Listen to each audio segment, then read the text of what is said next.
All right, we're back this week with the dice. What are we going to choose for our writing exercise this week? All right, that being said, we'll choose this one. I'm going to intentionally choose them. I'm not doing a random choose this time. Choosing some colors that will look pretty together or that I particularly like. All right, we get all the brightly colored ones. All right, I'm going to roll these and see what we get.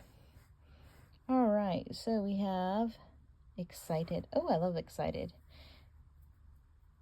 Spring. Definitely excited for spring. Conflict. This is conceptualism. We had that before. And we have setting.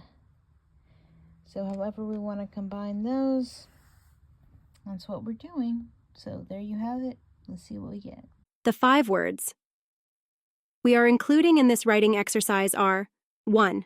Setting 2. Conceptualist 3. Conflict 4. Spring 5. Excited. If you want, pause the video, do your own exercise, and then come back and listen. That being said, here's the exercise. The setting spray was a cool mist against my face. The final touch. My makeup was done, my hair was ready. All I had to do was slip on my dress. The spring formal dress that was the perfect shade of blue. The blue of spring.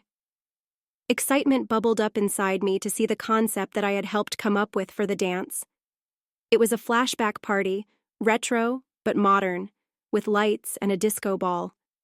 I had worked really hard to get everything ready, to plan out the most magical event that would happen my senior year. I walked downstairs a few moments later, ready for the adoring looks of my family and my date. Each step I took down the wooden staircase was like a small announcement of my arrival. But when I got to the bottom landing, my date was laying on the floor, shaking, while my dad crouched beside him. No one was looking at me. This night fell apart like a fat woman getting into a cheap swimsuit. Call the ambulance. My dad calmly spoke to my mom, his hands checking over Steve in that careful way of his. He was a farmer, not much fazed him. My mom left the room, presumably to call for help. I dialed Steve's mom. I had to tell her about Steve. Something is wrong with Steve, I said as soon as his mom answered the phone. Where are you?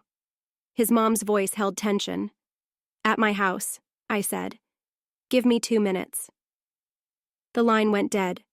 Time seemed to hang still while I watched my dad try to bring Steve back to consciousness. Nothing was happening. No one was showing up. If I could have jump-started time, I would have.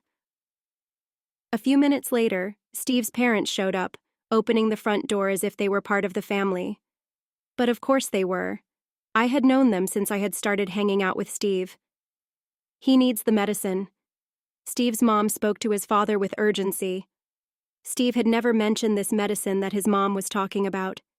It's killing him, Sal. It's conflicting, but it's killing him. Pull him out of the study. Let him go. His dad said, trying to pull his wife away from Steve. I don't care. I can't lose him tonight, not tonight. His mom said. She stabbed Steve with the syringe she held in her hand, concealed until this instant. She plunged the instrument into Steve, a quick motion as if she had done this before. I gasped. The ambulance still had not arrived. This might be Steve's only hope, whatever it was. Steve breathed in deep, his eyelids opening in terror. Whatever that medicine was, it wasn't a peaceful comeback into this world. Steve wasn't leaving this house until I had an explanation of what was wrong with him. Thanks for listening to this writing exercise.